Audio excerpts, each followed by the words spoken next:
All right. Welcome, everyone. We're live here with Bruce DeVries from DeVries Custom Leather. And I got a chance to meet Bruce out at the Self-Reliance Festival. And I thought that I would have him on to talk a little bit about his background and what he's got going on his homestead and otherwise. But you're somebody who's got a pretty interesting past, as I was reading on your bio from your website.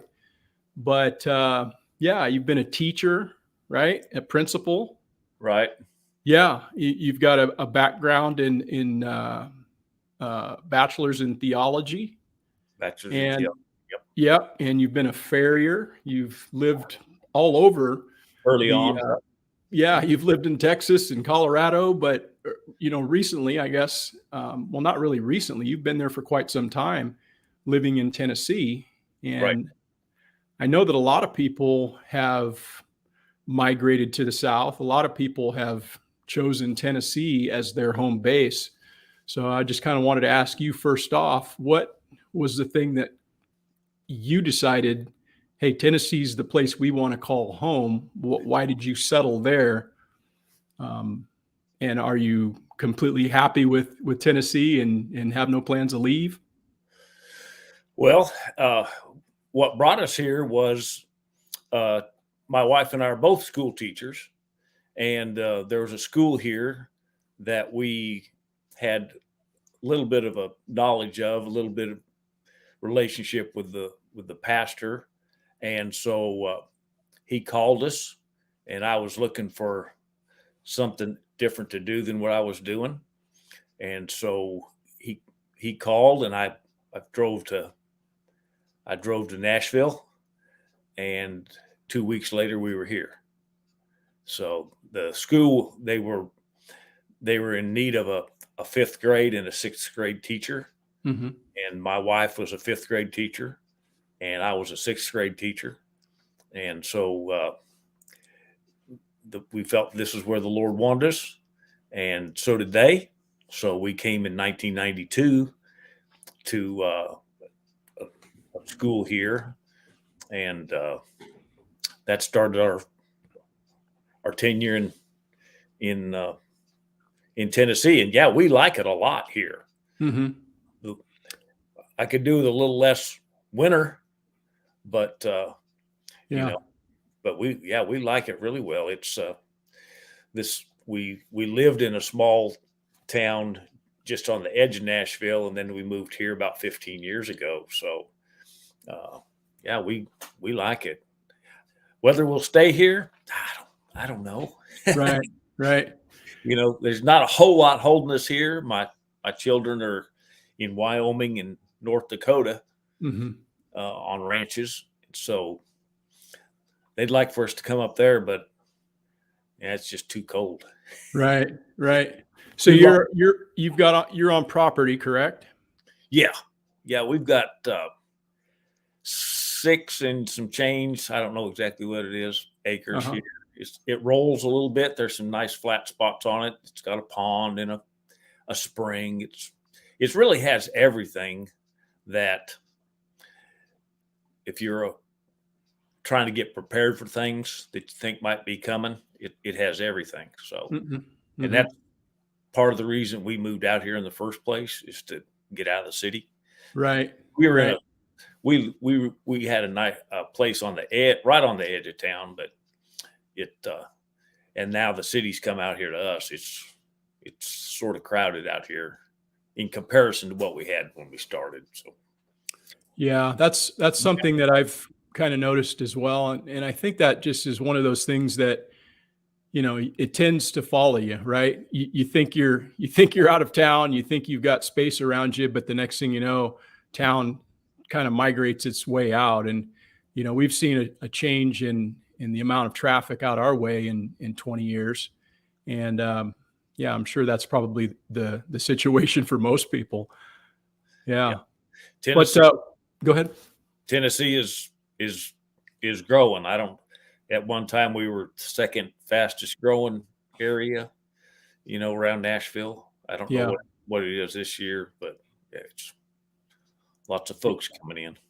Yeah, I know it sure seems like a lot of folks are, you know, moving from more less free states, I guess, if you want to call them that, Right. and move toward places with a little bit more freedom, a little bit more community minded, a little bit more, um, sovereignty when you have your space. Right. So I think that that's just going to be something that you guys out there are probably going to be contending with, not only in Tennessee, but in other states, surrounding. So, Right. yeah. So what are some of the things you got going on your homestead? You got Well, livestock. You got livestock. You growing some food. What do you got going on? we have had in the recent past, we mostly had horses. My daughter was horses. My wife loves horses. I trained and shod horses for years. So we've always had horses here ever since we came, and chickens. Mm-hmm. And so that's really the only livestock we had. We had some unfortunate accidents in recently, and so we don't have any grazing stock right now at all. Hmm. But we still have a nice flock of chickens, and so we're looking at what the next move is on that. Right. Uh, Well, what was the unfortunate? You know. well, horses they can you can put them in a padded room and they'll hurt themselves. One of them died of colic. Okay. We had to put him down. He had colic, and another one had a compound fracture on a front leg. So that you don't come back from those things, and so No. it's a sad day, but we put them down, we bury them, we take care of it. They were my wife's pets, so Yeah. pretty tough. Yeah. It makes it hard when you have that I sort of like an attachment. They were hers, but I really liked them too, especially Yeah. the one. So Yeah. My daughter, she's a equine veterinarian, and she oh wow, specializes in internal medicine, and she's currently practicing out in Arizona. wow. Yeah, but she's been, kind of all over the Midwest and all of those sort of things. Good evening, Tag. How you doing, buddy? Good to see you, man. Um, yeah, it sucks, man, when you got to put animals down, but that's just one of those unfortunate things, that dealing with livestock, Right. and yeah, you just They it can't. You hurts. can't let them suffer. Yeah, no, it hurts. It hurts when you have that attachment to them. Yeah. But that's one of those things you got to make the best call on their behalf, because they don't have the opportunity to say, "Hey, you know what, man, I really hurt. This sucks." Yeah. They don't have the opportunity to say, "Yeah, I'm ready to call it quits." And you, as the animal person, looking over them, have to make that call, whether that's a dog or whether that's a horse or whatever it is. And it's just a tough call, man. Yeah. It's a, It's so it's fun.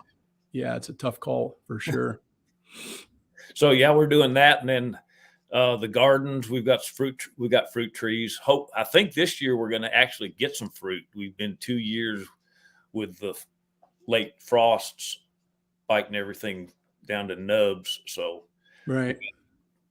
there was this place where we are is the original part of this original house for the farm that was around us. Hmm. So they had lots of old apple trees and old pear trees and that sort of thing. So Sure. those really produce well. And then Yeah. we have a little pond right here behind the house. It's got we had bluegill, we had catfish and bluegill in it, but you got to take those catfish out every so often. So there's no catfish in there now. We got to put them back in. They get Yeah. so big, and then you got to harvest them. So Yeah. tons of bluegill. Yeah, for sure. Great place for kids to fish. Yeah.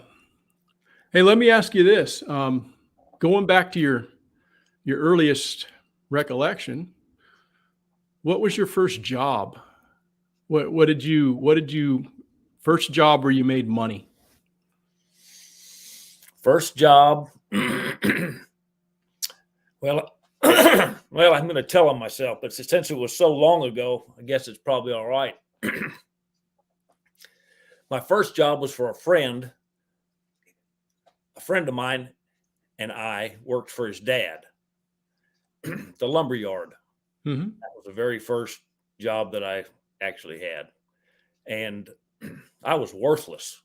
I mean, I was absolutely worthless. And at lunchtime, they sent me home, and they never asked me to come back. So I never really, I never really thought about it a whole lot right on the spot. But I thought, well, I sure don't want that to happen again. So really, the next job I had was uh, on a dude ranch in Mm-hmm.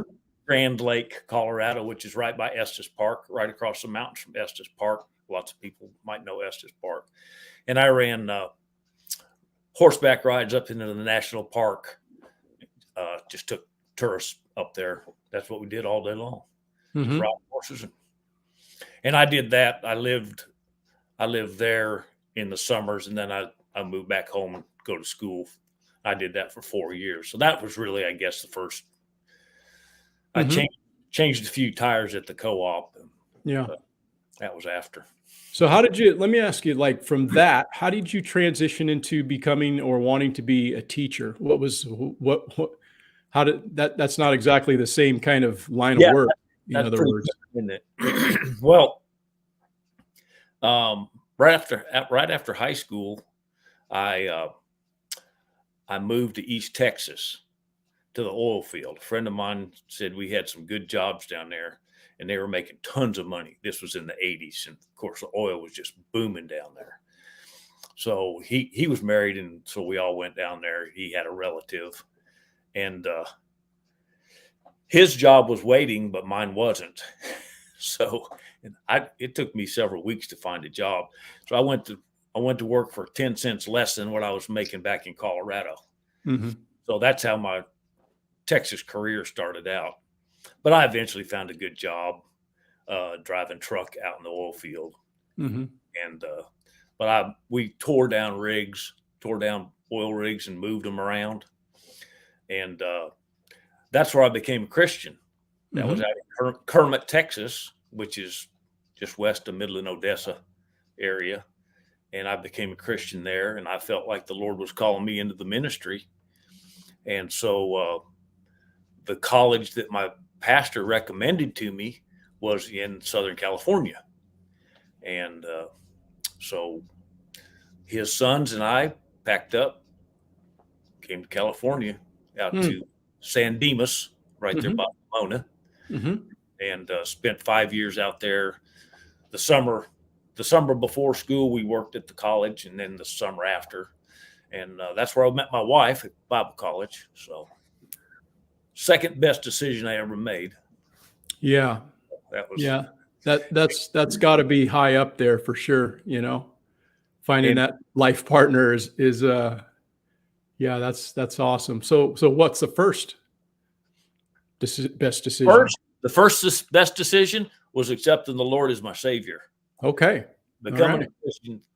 I went from drug and alcohol abuser to I've been, let's see, 46 years without a drink or any drugs. So Wow. Yeah, yeah, that's super awesome, man. Like that's something to be um that's just a lot of respect for that because I think a lot of people in life just lack direction and they lack discipline and all of those things. And those type of vices are difficult things to overcome. And so it's right. pretty commendable when somebody can, overcome something like that and then put it behind them. One of my vices was tobacco, Mm. and I chewed tobacco for more than 30 years. Oh, wow. Yeah, I started when I was like 11 years old. Thought I Yeah. was cool or whatever, and then it like turned into this addiction, right? Started Right. out with the beech nut, trying to be cool, and the Right. next thing you know, I'm chewing Copenhagen for 30 years, and yeah, it's a tough thing to give up, but when you do, you feel so much more empowered for it. So, hats off to you for making that change. It's pretty Well, cool. I wouldn't have made a change if it wouldn't have been for the Lord. Yeah. I was on a path to die a violent death or an alcohol or drug related death, Yeah. and the Lord saved me from all that. So Yeah. I give Yeah. Him the glory for that for sure. That's super good. Super good. And so, Colorado, you spent time out in Colorado? Grew up in Colorado, Steamboat, Yeah. and skied the whole time we were there, and left off there and went to southern Colorado and ranched, and I rodeoed some up and down the western part of Colorado and a couple of different ranches in that area. But yeah, that was What'd you rodeo? Were you roping? well. I roped steers and rode Okay, bareback. you rode bareback too, huh? Yeah, yeah. Wow. Rode bulls a little, but then I figured there's no point in just wishing harm on myself. So, Right. but I don't know if the bareback horses were any better. I Right. got older. I don't think it's bad. That's part of the reason. So Yeah, that's that's a tough way to make a living. yeah, well, I didn't. I won a little money, but drank it up. So Yeah. it was not very beneficial. Right. So, you also got into doing being a farrier. Right. And Well, so I guess my question on that is, how come that wasn't something you decided to stick with? Was it just because of other circumstances at the time in your life, or was it something else? Because that to me seems like a pretty cool job. I don't know how much farriers make, but it also seems like kind of a tough way to make a living too, you know? it is. Yeah. It was. I've shot horses. For the biggest part, I shot in East Texas, which was a pretty good place. There's lots of different types of horses to shoe there, Hmm. but it's tough. You only have so many in you, before your back and your body gives out. Right. And I saw that pretty early on because I had some pretty severe back trouble, and being bent over all day didn't help. And then Right. occasionally I'd get jerked or pushed or pulled, and so and then we felt like the Lord was opening up to coming here to Tennessee.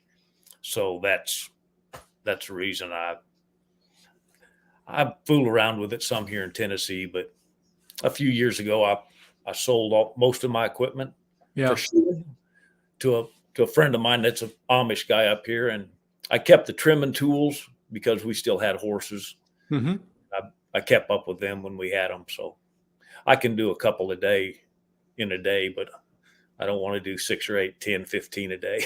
Yeah. No, I hear that, man. I see guys doing that, and it's yeah, that's a lot of backbreaking work, and then just dealing with it. So I can understand why that wouldn't probably be the number one career choice. If I loved it. I Yeah. loved it. Being your own boss and being around horses. And most of the time, the people were pretty nice sort of people. Good Sure. friends. They make real good friends. So, Yeah. but it's tough on your body. Yep.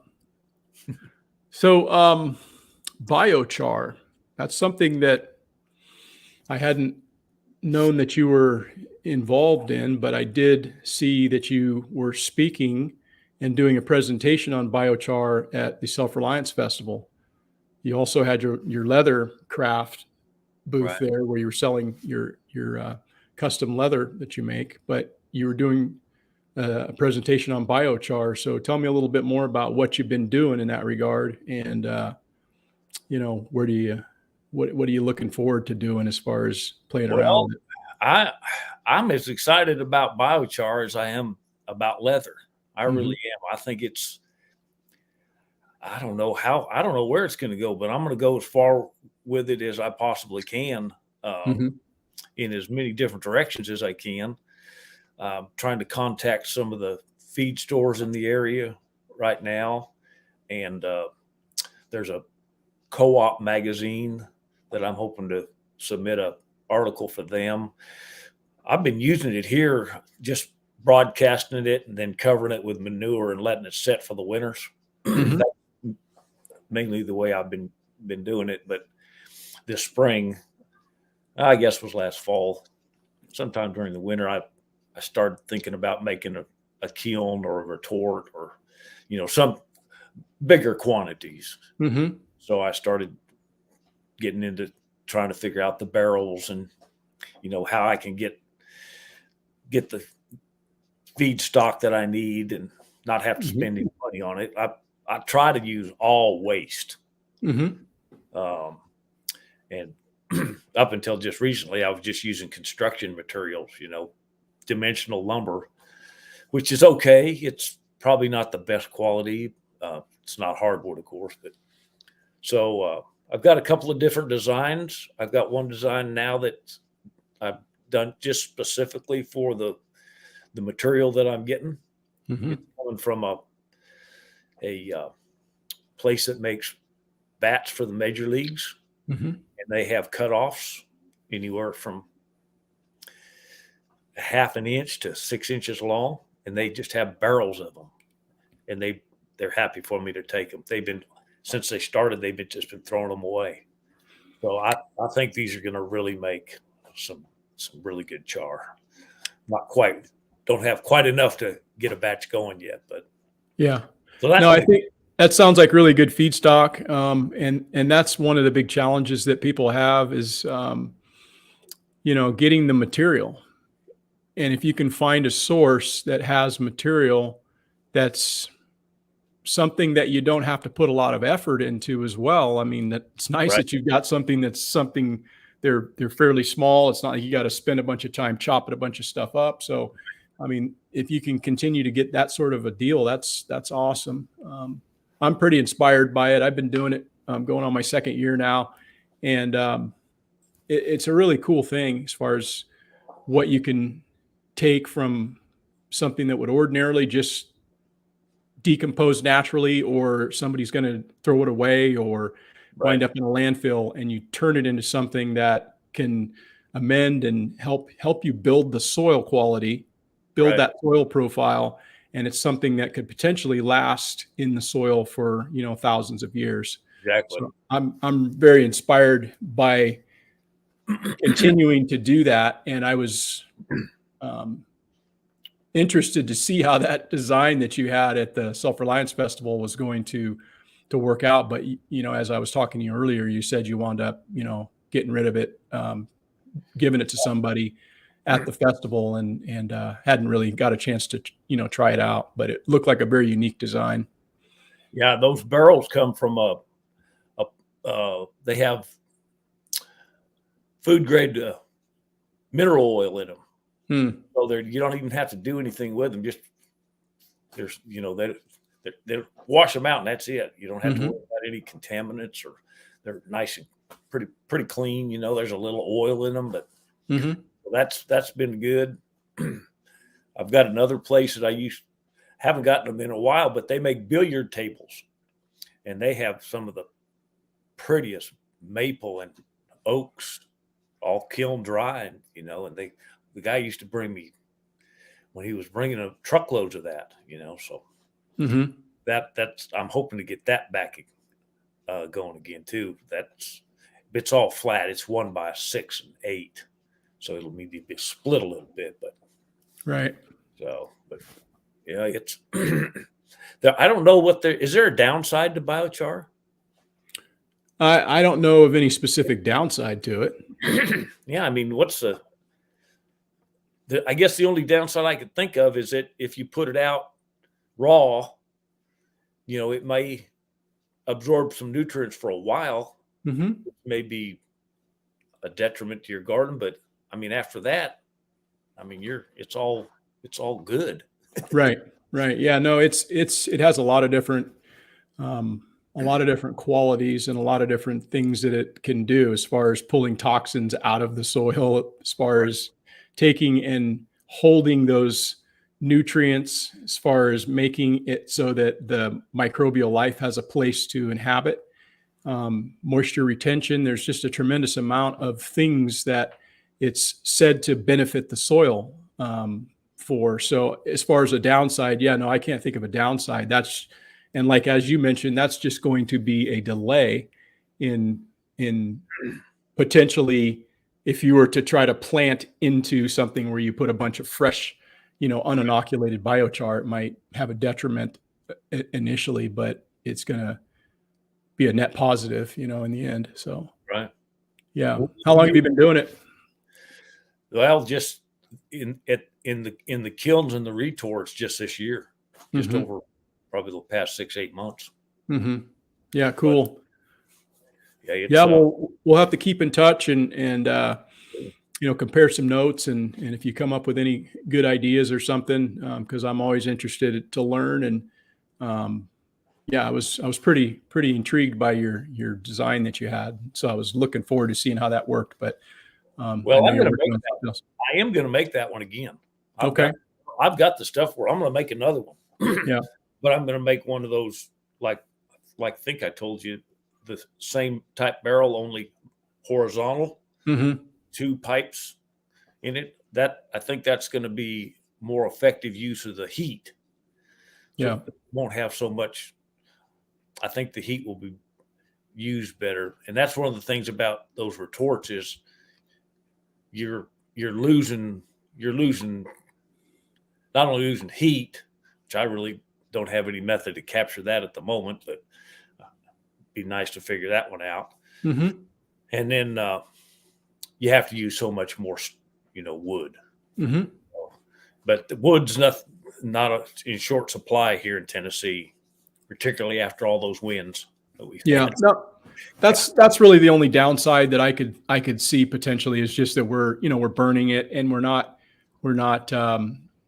reaping the benefits of that additional amount of energy. That energy is still, being lost to the atmosphere. It's still not being used in another way. So it would be awesome if you could use some kind of a thing to maybe heat some water or do something to make sure that you're maximizing the use of those BTUs. But the end result is, yeah, you're burning some wood to make some biochar, rather than just allowing it to, Right.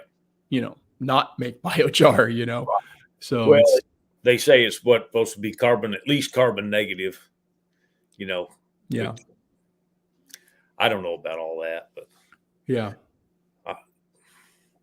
that's a whole different realm of thinking. But right. Well, you're a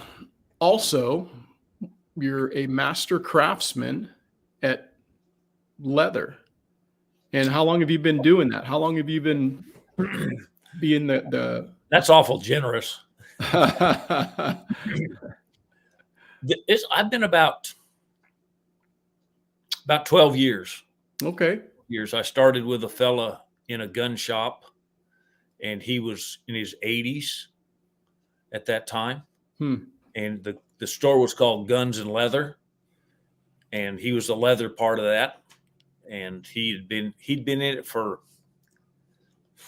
40 years, I guess, and had a shop there, and allowed me to come in, and I was helping, and so it wasn't. I've been working with tools all my life, so you can kind of, if you know how to manipulate tools, go from one type of tool to another. I think it helps transition a little bit. So I caught on fairly quickly and started making belts and gun holsters there. And then his health was in decline at the time. So it was maybe 2 years, and he had to close the shop, and I was able to purchase a lot of the materials and tools and that sort of thing. So I already had a sewing machine. Right. So what kind of things do you make in your leather work? What is the main thing that you turn out of your shop? Well, it's a custom shop. I did production work before, and I never liked it. I welded Huffy bicycles at night when I was in Bible college. Mm-hmm. It was just the same welds, night after night after night after night. So I never liked production work. Um, so we just call it a custom shop. So Mm-hmm. we build custom pieces, custom to whatever anybody wants. So I Mm-hmm. don't really have a line of goods that I sell. I have some things that are popular. Um, the shave kits are pretty popular. The overnight bags are pretty popular. Lots of belts, gun holsters of every kind of variety. Mm-hmm. Those are pretty popular. Um, we we my daughter when my daughter was in the shop with me, she does leather work as well. She actually has built some saddles and that in up in Wyoming. But we started going to gun shows together back when I guess it was when Obama started in, and gun shows were going great guns. I mean, his presidency was one of the best things for gun sales Mm-hmm. in the nation. So they we started going to those, but there really wasn't anything for ladies. Just we had gun holsters and belts. That was about it. So we started making a few bags, a few purses, different varieties. Those have been pretty popular. Right. Ladies like those, and it's just, if we like to say, if you can dream it, we can make it. Yeah. So if you can dream it up, I'll do my best to get it made. I've never turned anything down yet. So Right. So you're the only person working in the shop, right? now You're the person who's sewing and fabricating and making the custom leather right. products that are coming out of there, right? It's in the basement. I Mm-hmm. had a building out here, but it was just a little bit too small. I had a chance to buy another local shop in the area. Another friend of mine that was about the same age as the other fella, and he passed away, and his family allowed me to purchase a lot of his equipment. And Mm-hmm. he was a wonderful guy, and he was a fantastic leather worker. He did leather work for all the big name guitar people and country singers and that sort of thing. Yeah, making guitar straps and things. And just different things. But he was really well known for his guitar straps. Mm-hmm. A lot of famous people still running them on their guitars. I'll be darned. Yeah, that's pretty cool. Great man. Yeah, I think that's I think it's pretty cool that shops like yours exist, because getting something that's custom made, it's like one of a kind, Right. and you can go get something somewhere else cheaper. Maybe you can go get something, but the thing that really like annoys me, quite honestly, is when I want to have a conversation with somebody about the thing it is that I want to get made, and you're either redirected, put on hold, or they never get back to you or whatever. Right. And I think that it's pretty cool that you've got your actual phone number on your website, so that if somebody were to call that, they'd be getting a hold of you, and you would be working it out. Hey, this is what I want, or whatever, right? Is that how I am to understand it? Yes. Yeah. It's just like the things that I had at the Self-Reliance Festival. Every single one was done. I'd say 90% of them were all done in anticipation for that event, and there was no two alike. Every single thing we had there was one of a kind. Yeah. Well, that's what I try to. There might be the same design, but it won't be. There'll be something unique about it. So Yeah. I think that's really really awesome, and we need to do more as far as from a community standpoint. I think of supporting businesses like yours, small creators in that sense, because you can, like I say, you can go somewhere else and get something, but it's nice to get something from somebody who is making it, and you're going to get what you want, and you're going to make it right. I assume, right? Well, I'm going to do the best I can. Yeah. Or Yeah. people they can come to the shop, or I can send them photographs, and I do this pretty often. They can't come, so I tell them, what colors of leather do you want? I'll send them pictures of the leather that I have for their approval, or they can come by the shop and look through all the different rolls of leather I have and pick the kind exactly what they want. Yeah. They'll give me a little sketch, and I'll just make it to their whatever their specs are. That's what I enjoy, that as much as anything, as far as Right. sitting down and making something. Now, where do you get your leather, Bruce? There's several. There's a tannery here in Tennessee Tannery, and then American Leather Direct, which is just north of me here in Bowling Green, and then Thoroughbred Leather, which is up in Louisville. So we have some really nice places to get really nice leather that are, I can drive to all of them if I want to. Yeah. Yeah. So it's all American, locally sourced leather. Well, I don't know where the hides come from.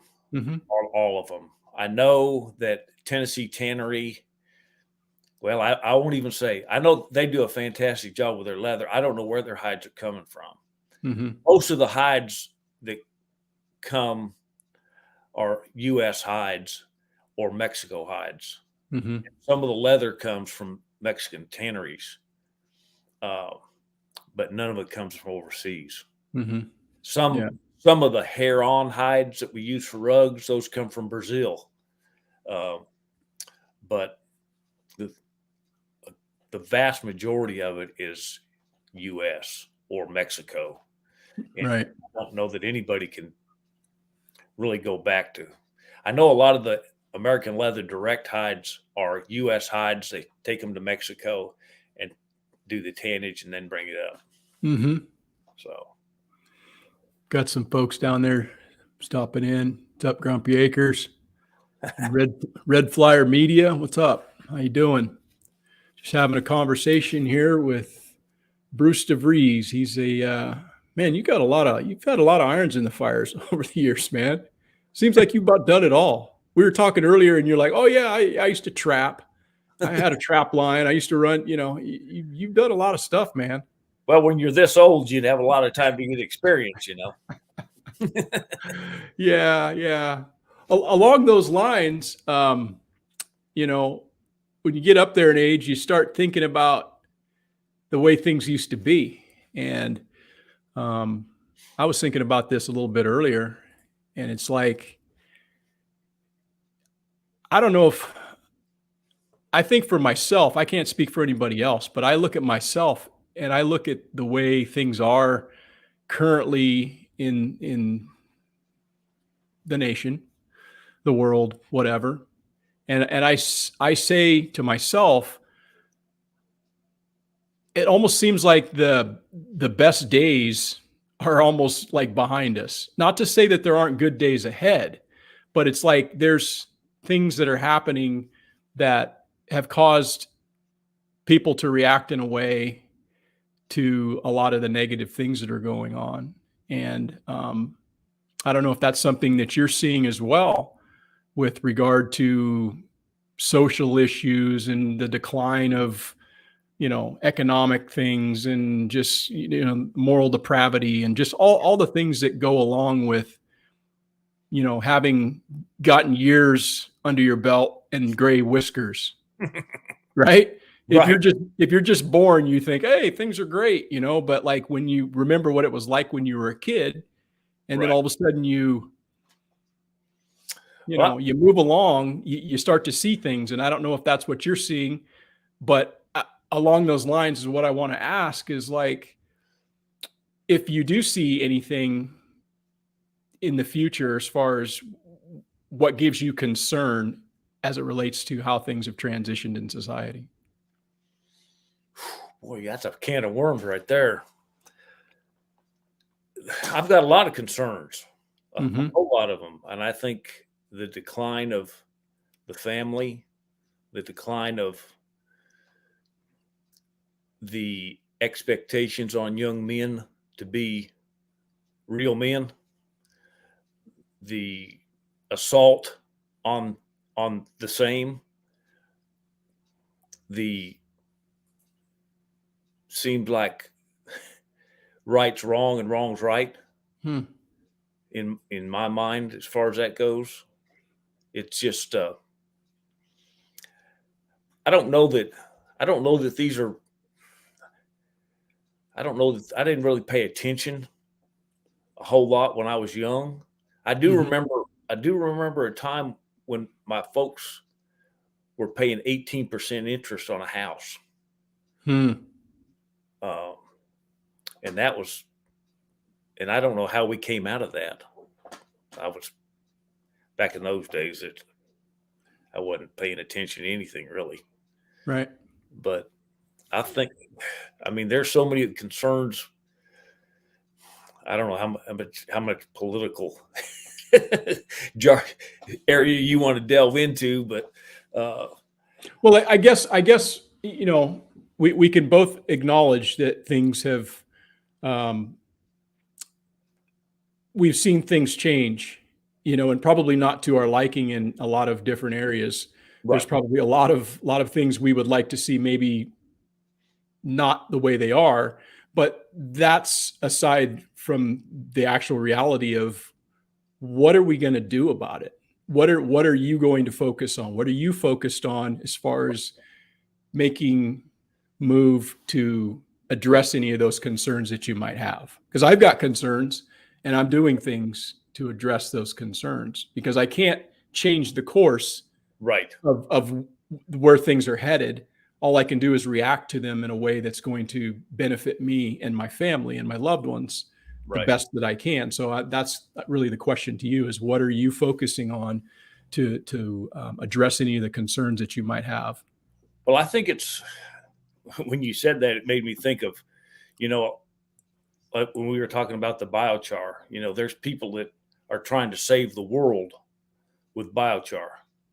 Well, I can't save the world with biochar, but I can sure help my little spot. Mm-hmm. I can help my neighbor down the street spot, and I can talk to whoever I can talk to and try to get them turned on to that so they can help their spots. Like I said, one of my big concerns and one of my burdens for America is to have men be men.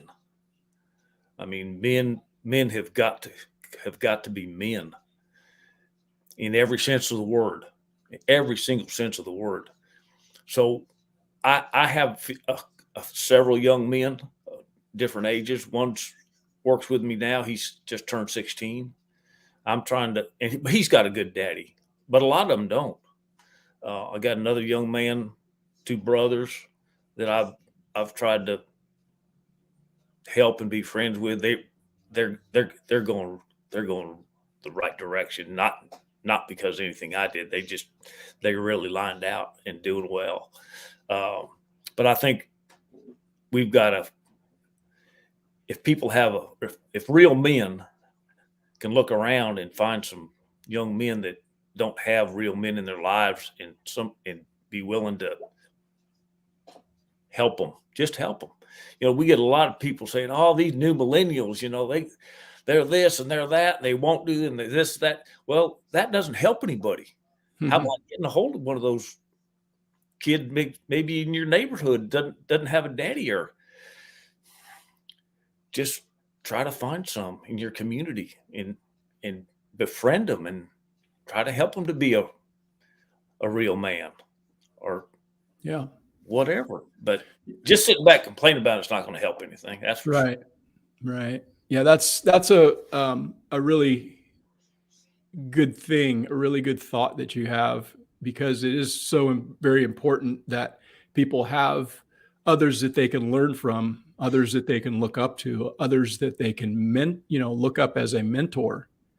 And that's the thing, is you never really know who it is that you're impacting or how you're impacting those people. Right. And so all we can do, like you said, is just set the example.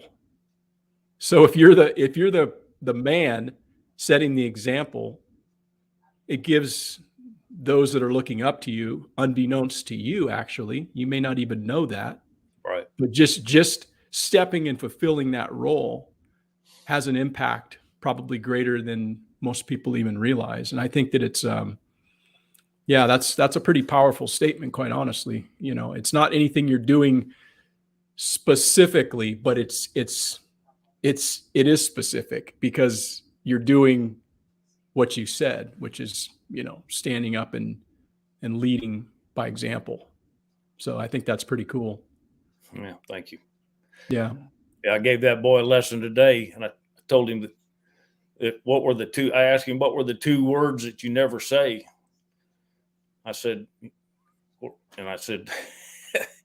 he said, I don't know. And I said, you remember, I've already told you once. I said, there's one 4-letter word I won't put up with. And so he hawed around there some.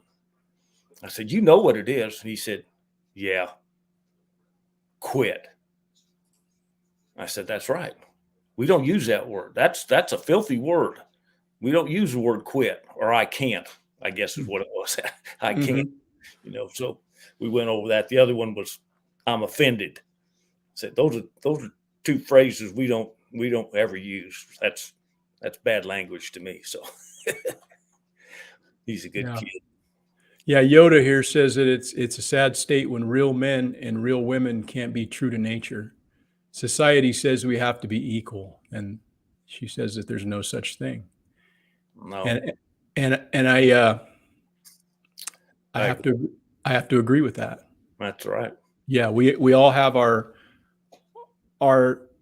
contributions and all things that we bring into a relationship and things that we bring into a union when we marry, right, that kids don't necessarily get in a lot of households. And unfortunately, I think that's a large part why we have so many kids that are kind of lost. You know, they're missing something.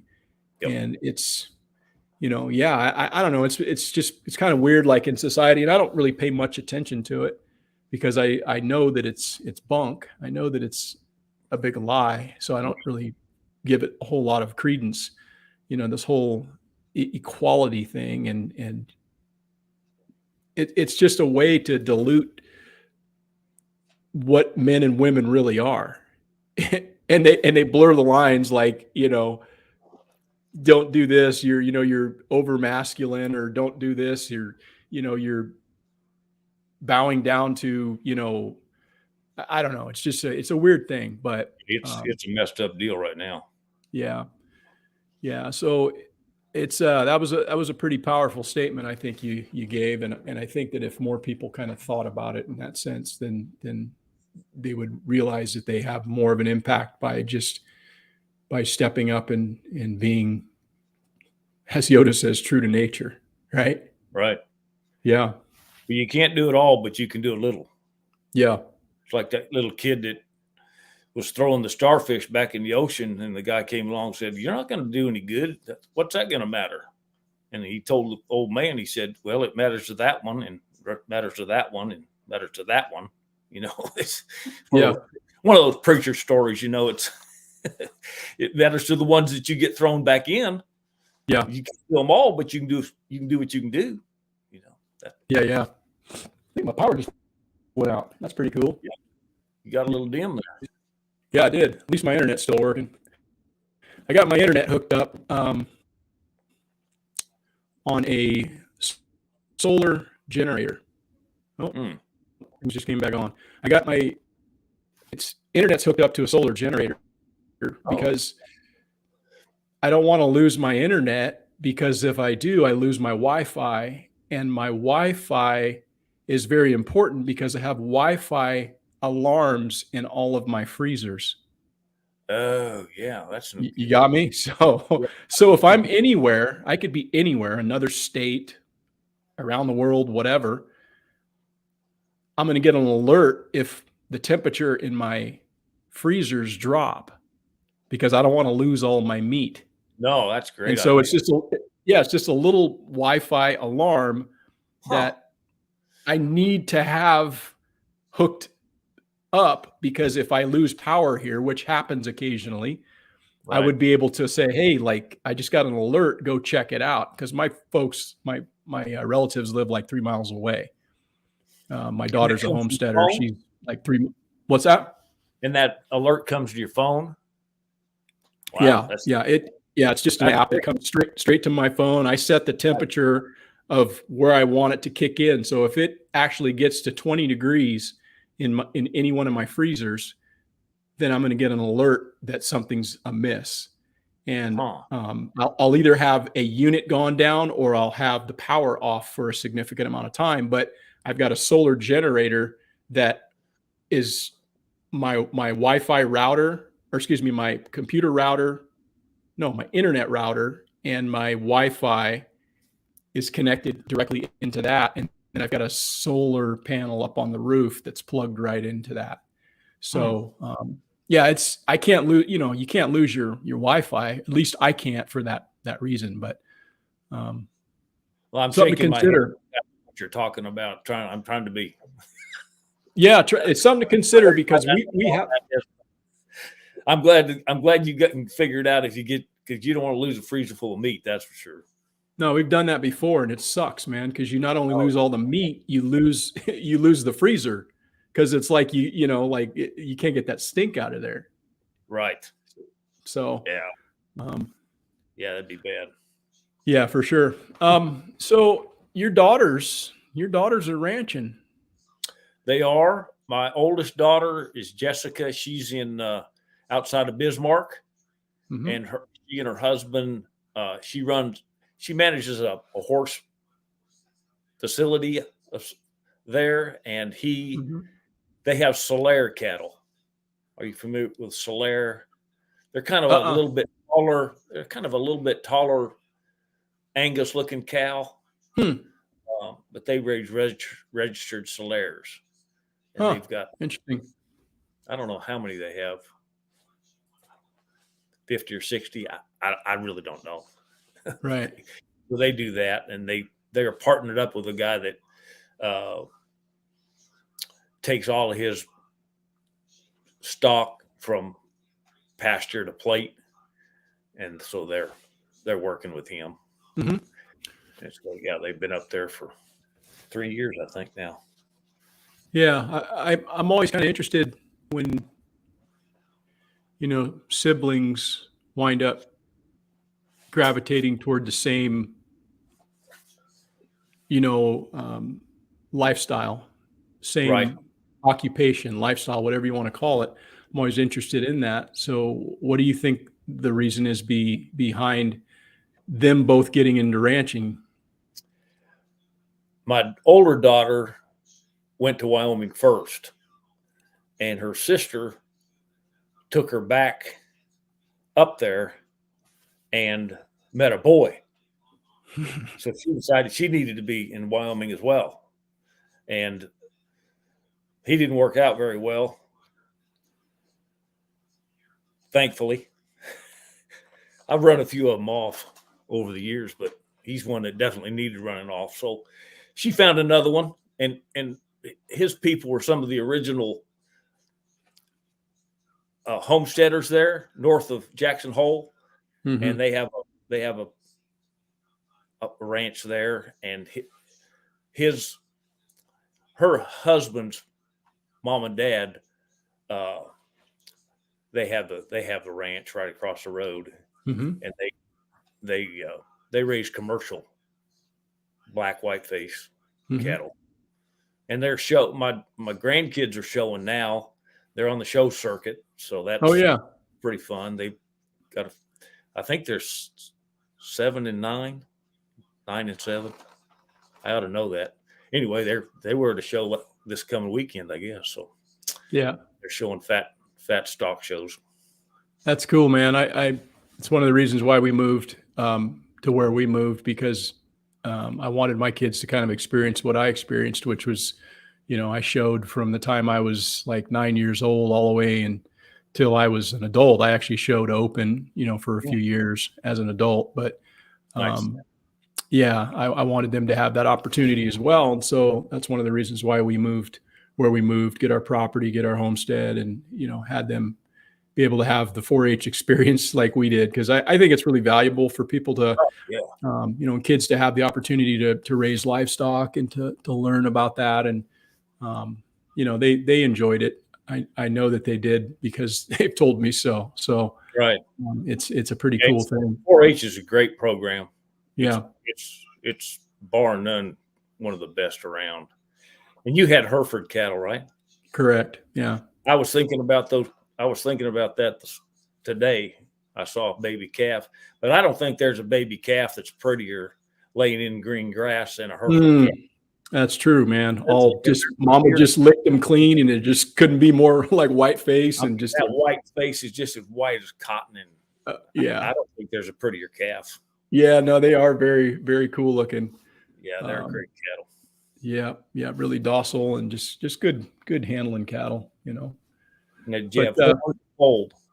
What's that? Did you have horned cattle or polled? We had horned. Yeah, we had horned, and probably should have transitioned over to polled, at some point, because we wound up dehorning all our females and stuff. We just got tired of dealing with the horn weights and dealing with the horns and everything. So we'd always bring the heifers in and we'd have them dehorned.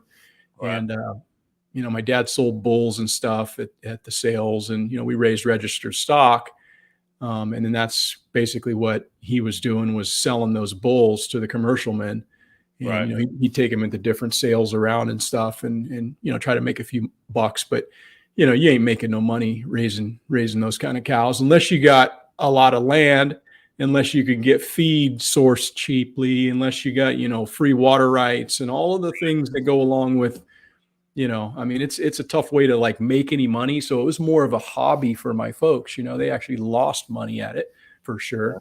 But it was cool because I enjoyed the lifestyle. I really embraced it and loved just being around the cows. I was like the youngest of all my siblings by a number of years. And so it was almost like the cows were my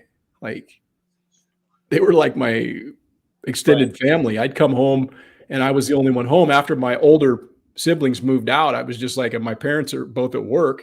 I'd come home and have, all that time at home with the cows, just doing chores. And, that was like a big part of my upbringing. So I wanted that for my kids as well. And, we did our best to try to give them something, that's to remember.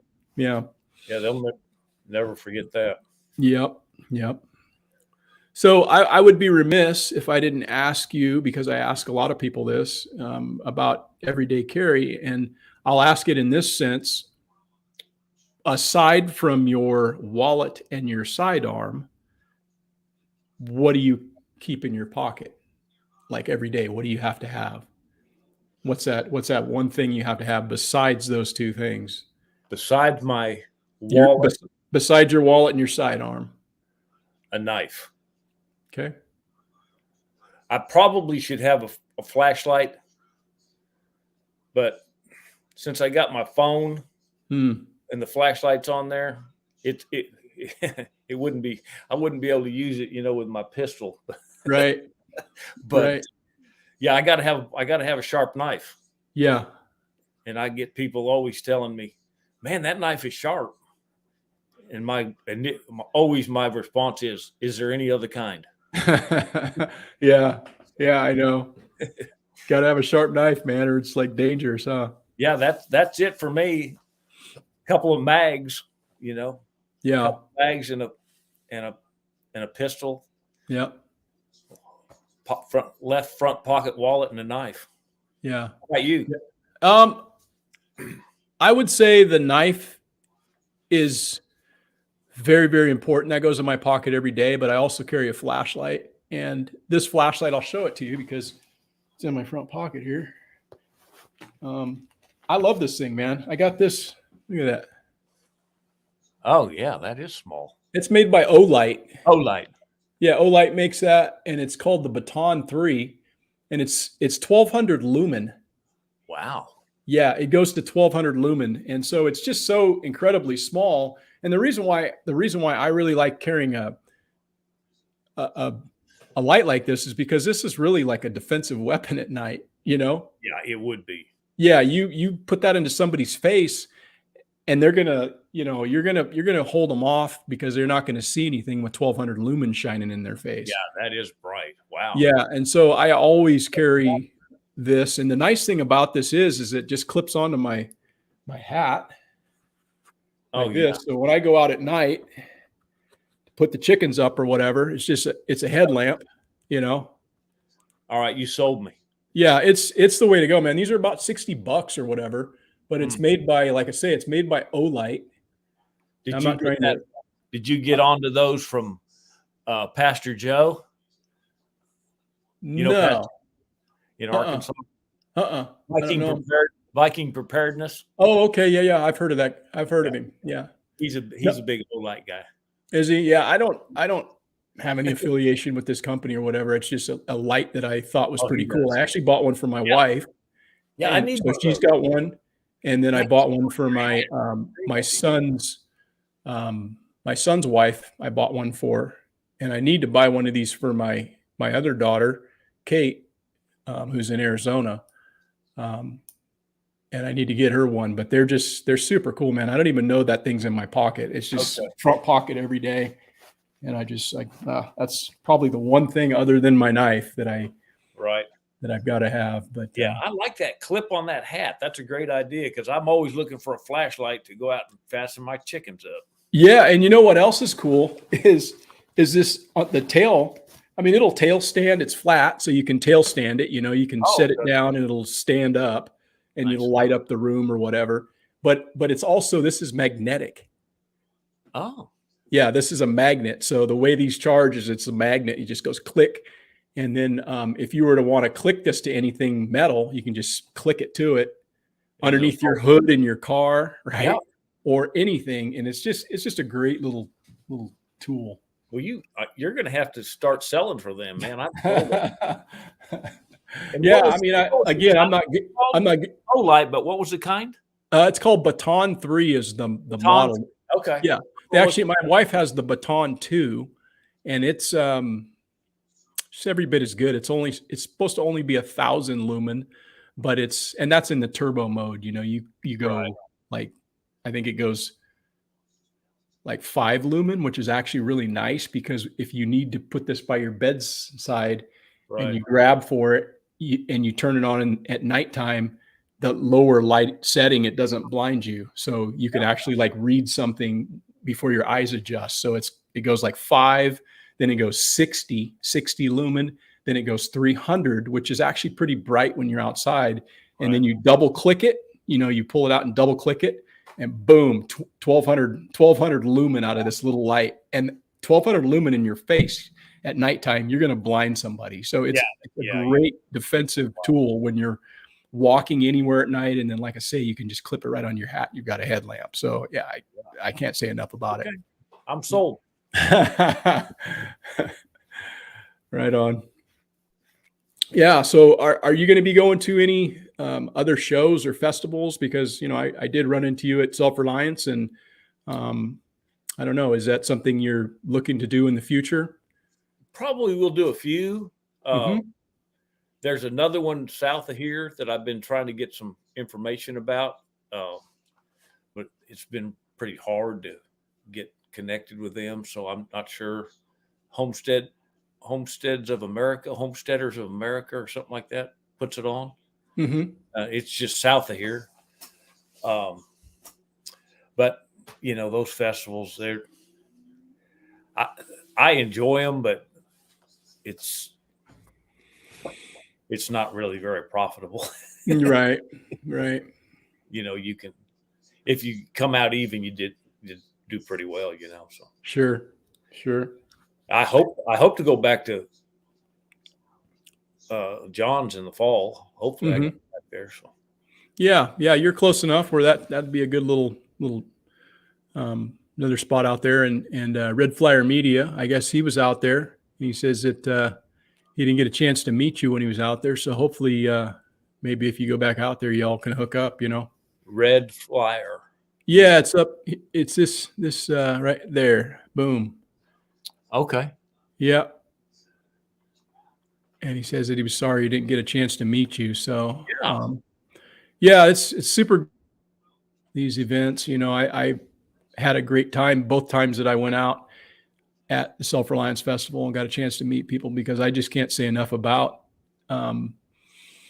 meeting people in real time. I think it's very, very important that we try to do the, sort of thing. I'll be better. I'll be more aware of what's going on the next time. It was a lot, speaking, and luckily, fortunately, my wife was there to watch after the booth. After my talk, and I was doing my demonstration, I was probably 3 or 4 hours, just talking to people over there. So it seemed quite a bit of interest in that, but I didn't get to talk to many people. I didn't get to meet a lot of people. So sure. Yeah. The ones I met were, really nice. So. Yeah. Yeah. Jokerless. Let's see here. What did he say? Jokerless. Says, well, they say you never go into farming to make money. Yeah. And that's super true. I had, I think it was Jason from Kentucky Sustainable told me this joke, but he says, you know how you make $1 million in the cattle business? I said, no. He said, start with 2 million. Yeah, that's good. And that's like, there's some irony in that, boy, because that's about true. Yeah. Yeah. There's a few people that do it. And same way with horses. There's a few at the top that make some money, but rodeo's the same way. There's only a few places that pay, so lots of horses, but not much money. Yeah. Well, cool, man. It's been great chatting with you. Yeah. And thank you so much. Yeah, I hope that if anybody's looking to maybe get themselves a custom holster, or looking to have something made, as far as from the standpoint of something custom for themselves or a family member, they might take a look and see what you have available, and get in touch with you and reach out to you. I will put your link to your website, which has all your information on it, as far as your contact information and stuff like that. So they should be able to reach out to you there, but I'll put that in the show notes, and I haven't done that yet, but I will at the conclusion of our chat. But do you expect to be out in the fall? Probably not, just because, I was out last fall, and then this time, I went out, and it's an expense, it's, I understand. Just flying out, and then all the expense of whatever, it's coming out of my pocket. It's not like, I'm having somebody pay for that. So I probably won't be coming out to that, that particular festival, but if there's other festivals that, might be of interest to me, I may wind up doing that. But certainly I would if I was out there in Nashville or somewhere closer, Yeah. Well, I sure have enjoyed it. I appreciate you having me on. Yeah. I appreciate you taking the time, and like I say, hopefully happy to have a new friend. Yeah, you betcha. Can't have too many friends. That's right. All right. Well, thanks for everybody who showed up in tonight's chat and was a part of this conversation. So I appreciate it, and we'll see you guys on the next one. All right. We'll see you guys. Take care.